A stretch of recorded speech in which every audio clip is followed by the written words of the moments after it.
believe it's 12. All right. So just say your name for the record, please. Say it again. Could you say your name for the record, please? Yeah, it's Clint St. Mosley. Okay. So just the first question here. You mentioned a lot about healthcare on your site. So is there a way to strengthen healthcare by the way of the federal government? Should the federal government just stay out of the healthcare sector? As you say you support the Medicare for All plan. Like how would you implement that? Water. So basically, how do you see the role of healthcare in the federal government's role? I guess that's my first question. Yeah, so I think the first question, Tyler, that we have to ask is, what do we expect as a population, and what do we expect regarding healthcare? And I believe that healthcare is a basic human right. The access to healthcare, to make sure that it's affordable, that we have it, in especially rural areas, right? So, to get to your question of what is the federal government's role in that, when we take a look at Medicare, I'm an insurance agent, I own an insurance agency, so every day I'm dealing with customers that are on Medicare. And Medicare is one of the most popular programs. It's the most efficient and effective delivery of healthcare. And I believe we should try to expand that. And I still believe that I am a small business owner. I'm a capitalist. I still think that there's a role that that private enterprise can play in the delivery of healthcare. But I believe it's at a higher level than just the basic level. I think that Medicare is able to deliver that, and that's what I would push for, to make sure that we have access for every citizen from birth to death, that would have access to high quality health care. Okay. If you do win, and let's say you have a divided Congress, let's say you've got like maybe a Republican Senate, Democratic House. I don't know if Republicans are necessarily going to want to pass Medicare for All. Is there a way you could negotiate that in Congress where you could get bipartisan support for Medicare for All for what you're pushing? I think that's what we have to fight for, and we have to make progress. And I think as we use the term progressive and label the term progressive, that's what we have to fight for. We have to make progress to make sure that more people have access, and that's what the Affordable Care Act, that's what Obamacare did, and then the several states have expanded their access to Medicaid. So I think how do we get there? The ultimate goal, the aspirational goal, is to make sure we have 100% of people covered with a basic level of health care and preventative care, and then we work and negotiate. That's what is required in our Congress and in our system to be able to do. So yeah, I think you have to work on. It's idealistic to say that we would have the White House, the Senate, and the House of Representatives at a level to where we don't need compromise, but that's not realistic. So yeah, we have to work to where can we find common ground, and where can we work to help people. It says on your website that you support like reasonable gun safety measures, correct? Yes. What would those gun safety measures be?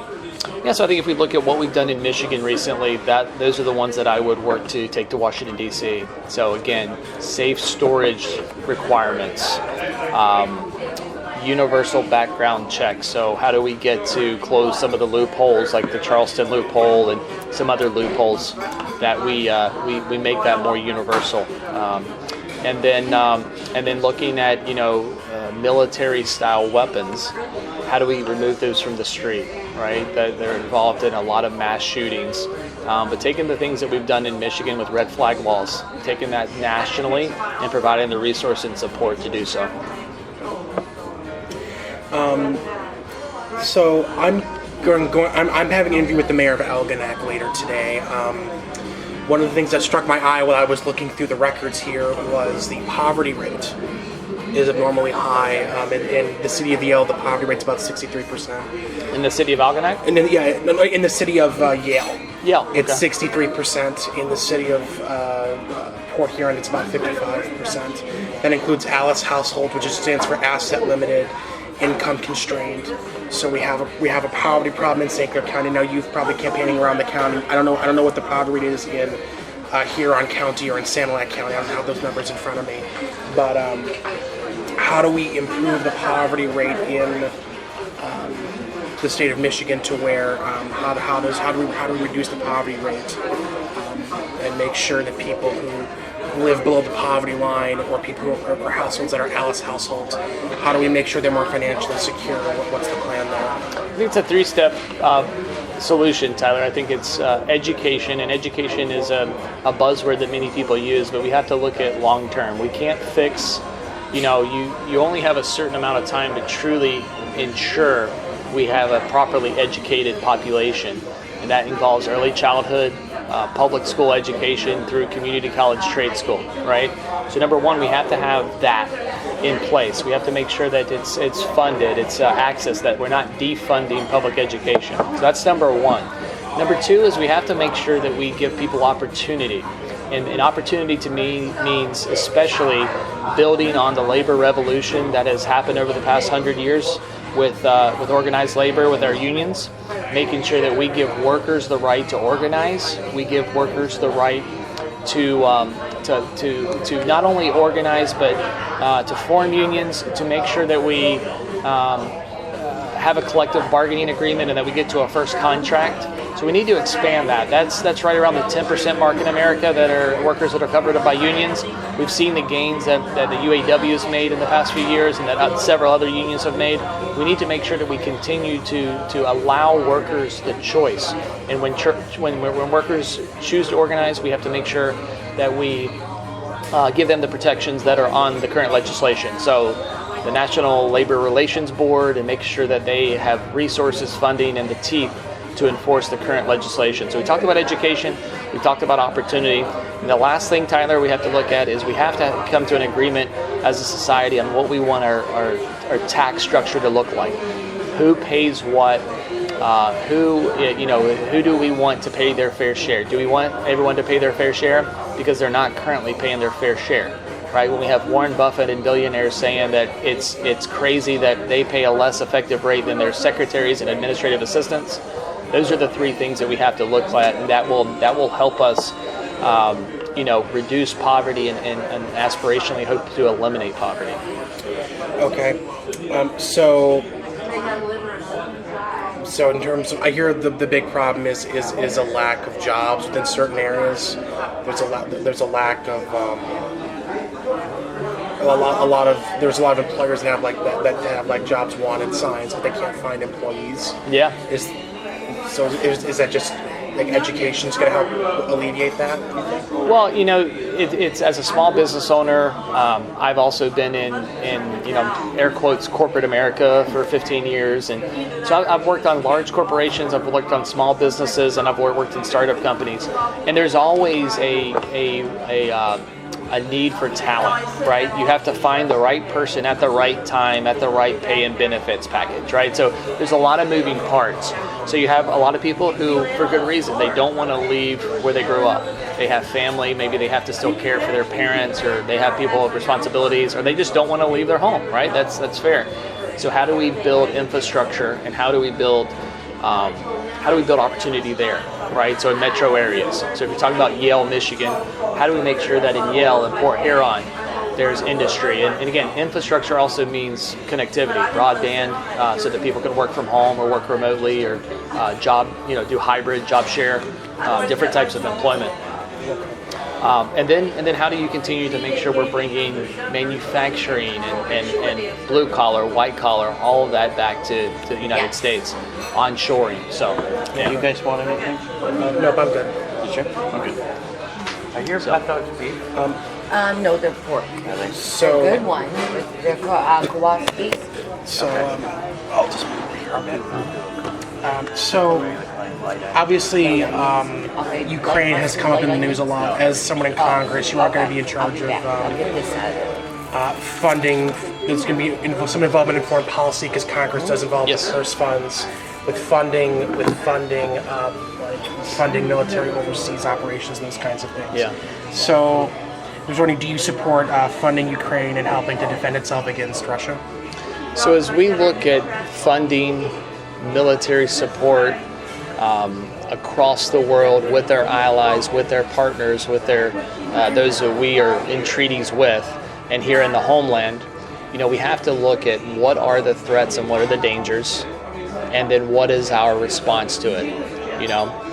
There are some that would say we just need to focus on America only and just secure our borders. Well, that's proven to be dangerous, right? We have a worldwide threats, and we have to have relationships with those who help protect us.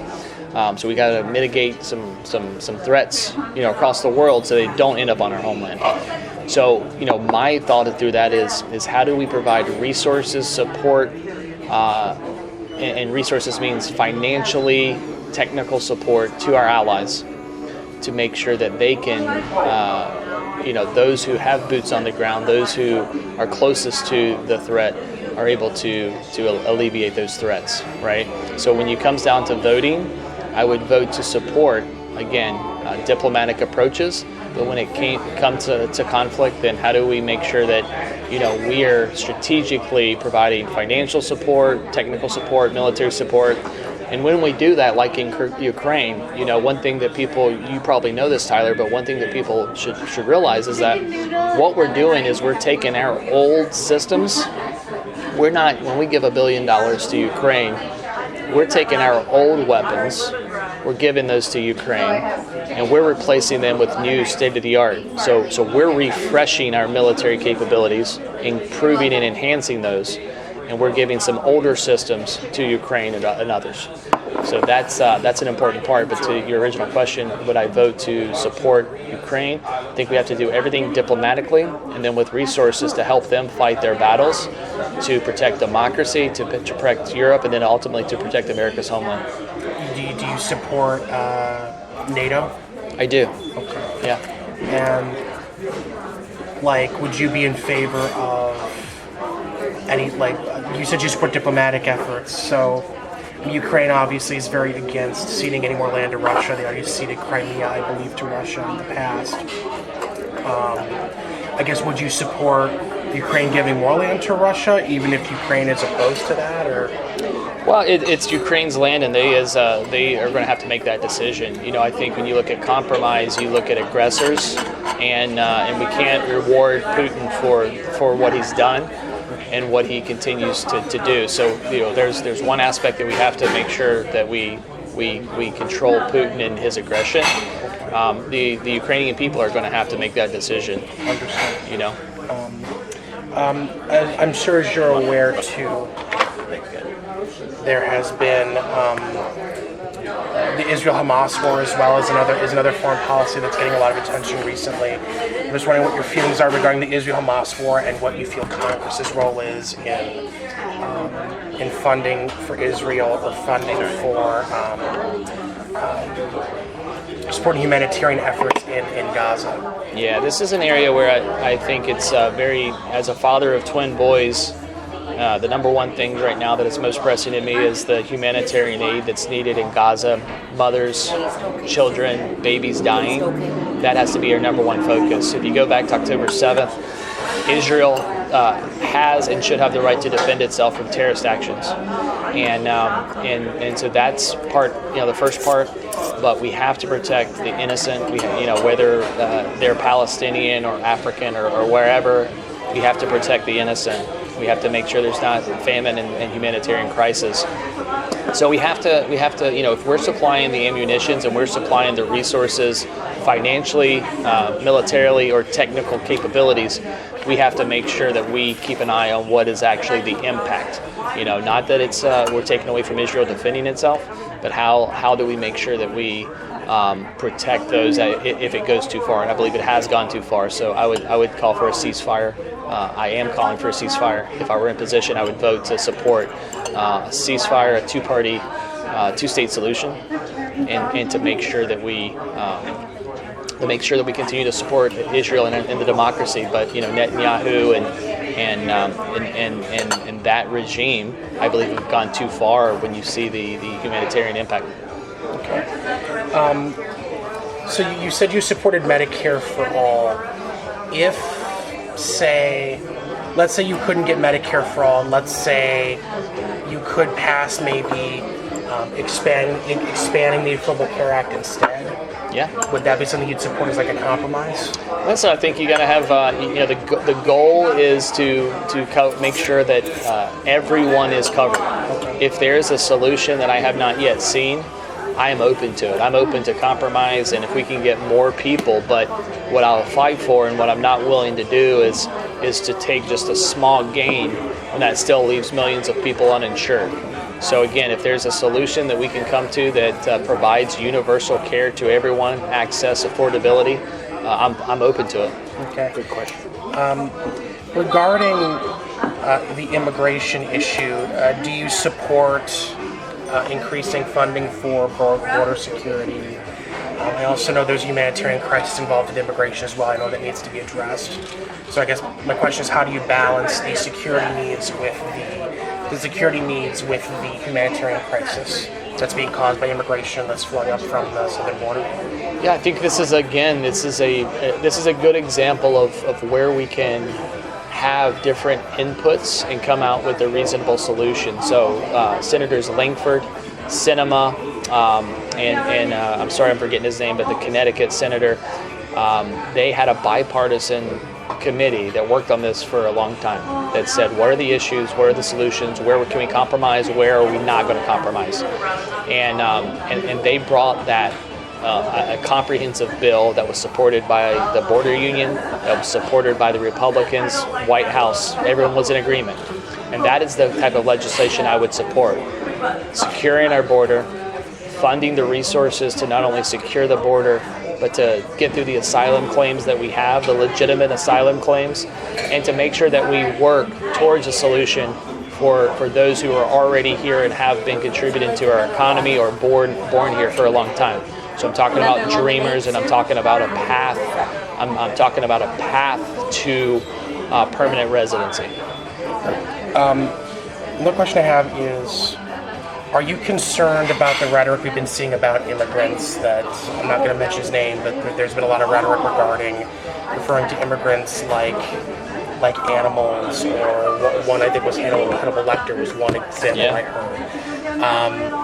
Are you concerned that this rhetoric is dehumanizing immigrants and that we're not seeing them as human beings, we're seeing them in more dehumanizing terms? And are you concerned that Americans are maybe seeing it more that way than they should because of the rhetoric that we've been seeing on the federal level? Yeah, Tyler, one of the things that I remember as a kid was watching The Hunchback of Notre Dame, and there's a part where the gypsies in the movie and in the book are coming to the borders of Paris, and there's someone stopping them, and they say, "You can't come in here." And they say, "Why? You came here yesterday, I try to come here today."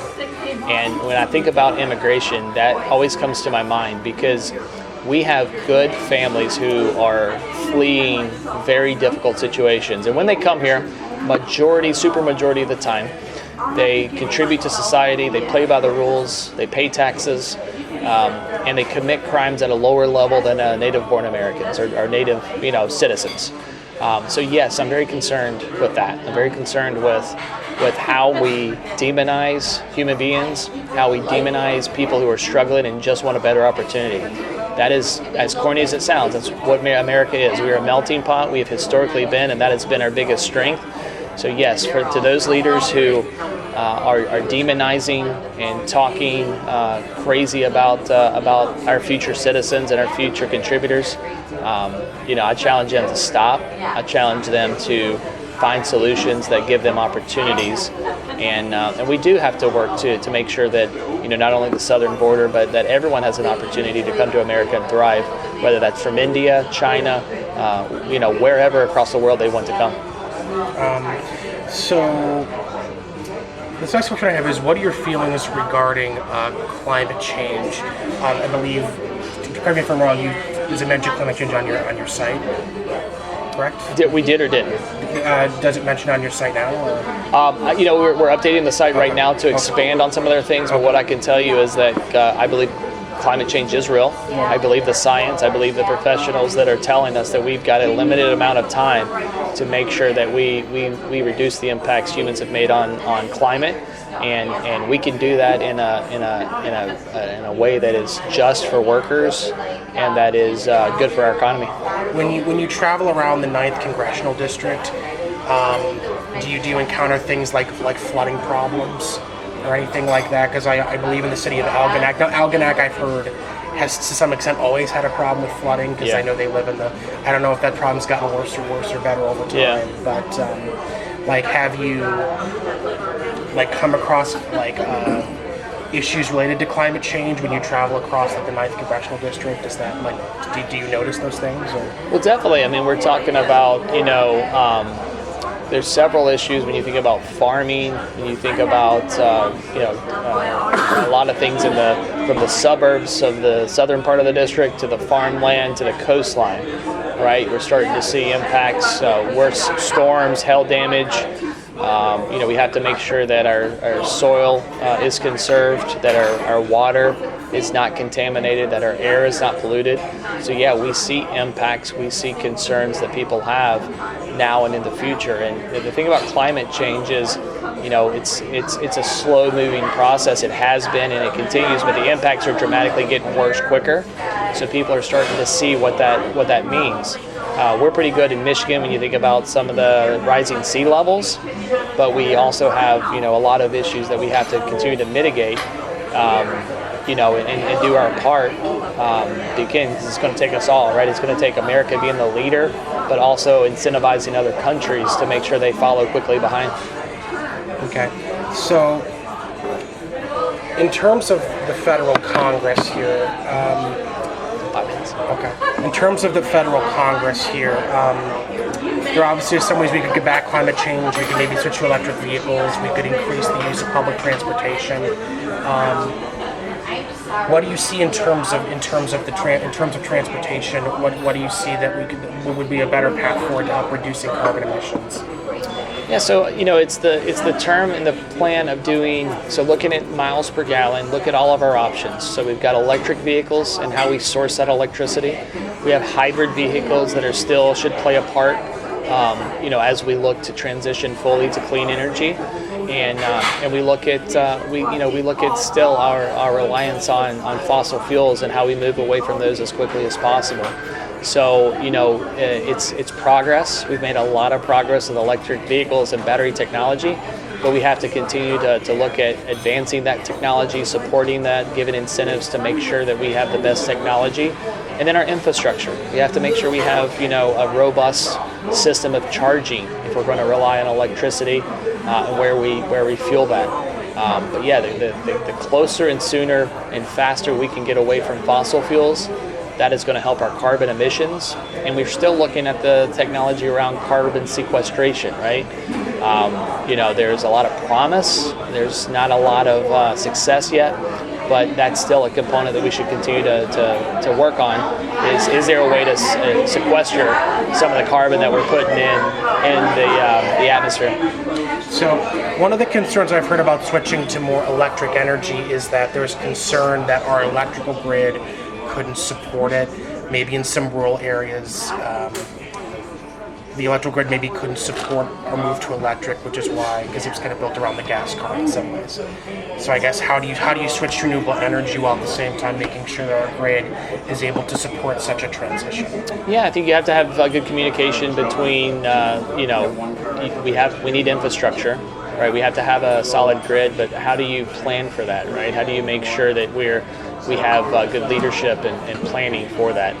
Is really, I think, the answer to your question. So, how do we make sure that we have the infrastructure for the grid? We're continuing to improve that, and in the rural areas, that's probably going to be your last, that could be your last area to convert. Okay. I guess there's been a lot of talk about January 6th. There's been a lot of concern about the state of democracy in the United States. So I guess, how do we restore faith in the electoral process so that people can believe in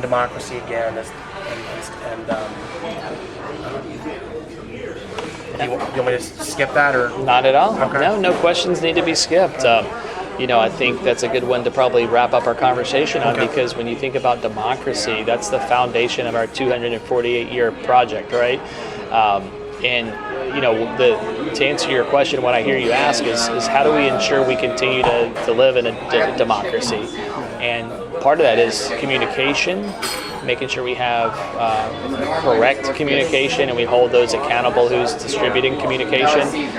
We want a free press, but we also have to make sure disinformation, misinformation about voting, about elections, we have to get the truth out there.